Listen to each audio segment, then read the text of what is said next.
আসসালামু আলাইকুম, কেমন আছেন সবাই? আশা করি ভালো আছেন। আজকের রেসিপি হলো চকলেট কাপ কেক। আর দেখতেই পাচ্ছেন চকলেট কাপ কেকটা আমার কতটা সুন্দর হয়েছে, কতটা ফ্লাফি হয়েছে।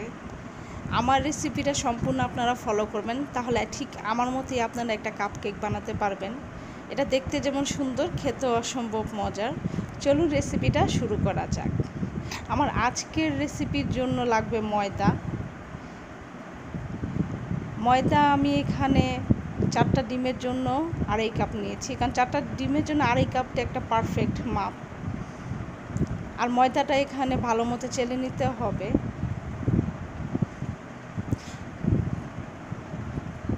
এখানে আপনারা 2.5 কাপ ময়দাই নেবেন আর ভালো মতো চেলে নেবেন।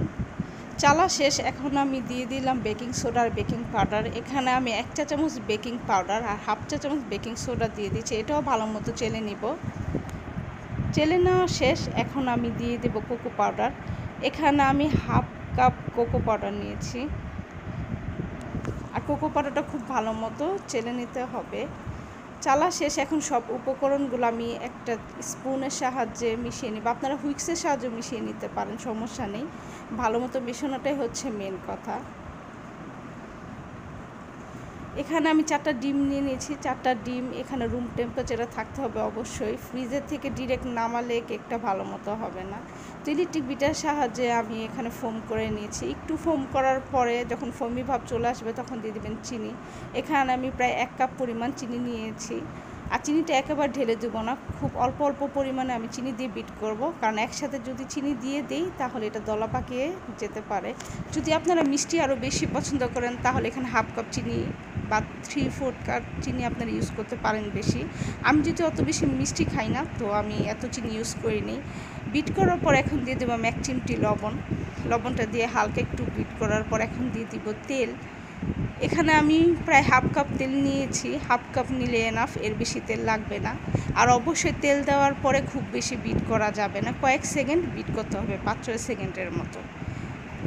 এখানে তেল দিয়ে বিট করা শেষ, এখন আমি দিয়ে দেবো ভ্যানিলা এসেন্স। ভ্যানিলা এসেন্সের পরিমাণটা দেখলেন তো আমি কতটুকু দিলাম। অতিরিক্ত দিলে একটা বাজে স্মেল আসে ভ্যানিলা এসেন্সের, তাই খুব অল্প পরিমাণে ভ্যানিলা এসেন্স দিয়ে বিট করতে হবে। আর খুব বেশি বিট করা যাবে না, এসেন্স দিয়েও 4-5 সেকেন্ড বিট করতে হবে। এখন দিয়ে দেবো আমি চকলেট ইমালশন। আর চকলেট ইমালশনটাও প্রায় 3-4 ড্রপ, খুব বেশি আমি ইমালশন এখন ইউজ করি নেই। দেখলে তো আমার বেটারটা কেমন হয়েছে, ঠিক এই পর্যায়ে এমন একটা বেটার হবে। এখন আমি শুকনো উপকরণগুলো মিশিয়ে ফেলব। একেবারে সব উপকরণগুলো মিশিয়ে নেওয়া যাবে না, অল্প অল্প পরিমাণের শুকনো উপকরণগুলো মিশাতে হবে, না হলে দলা পাকিয়ে যেতে পারে। আর খুব ধৈর্য সহকারে মিশাতে হবে, তাড়াহুড়া করে মিশানো যাবে না। একটু ধৈর্য সহকারে অল্প অল্প পরিমাণে দিয়ে এখানে মিশাতে হবে। যেহেতু এখানে কোকো পাউডার ইউজ করা হয়েছে, দেখা যায় একটু হার্ড হয়ে যায়, তাই একটু ধৈর্য সহকারে মিশাতে হবে। আমি অল্প অল্প পরিমাণে দিয়ে এখানে মিশিয়ে নিয়েছি।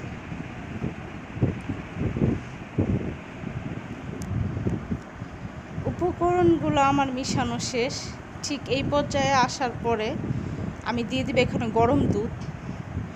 দুধটা অবশ্যই গরম থাকতে হবে, আর আমি একেবারে সব দুধ ঢেলে দিব না। আমি এমনভাবে দুধ ইউজ করব যাতে বেটারটা খুব স্মুথ হয় আর সুন্দর হয়। অল্প অল্প পরিমাণে দিয়ে আপনাদের মিশাতে হবে। বেটারটা ঠিক এই রকম হবে।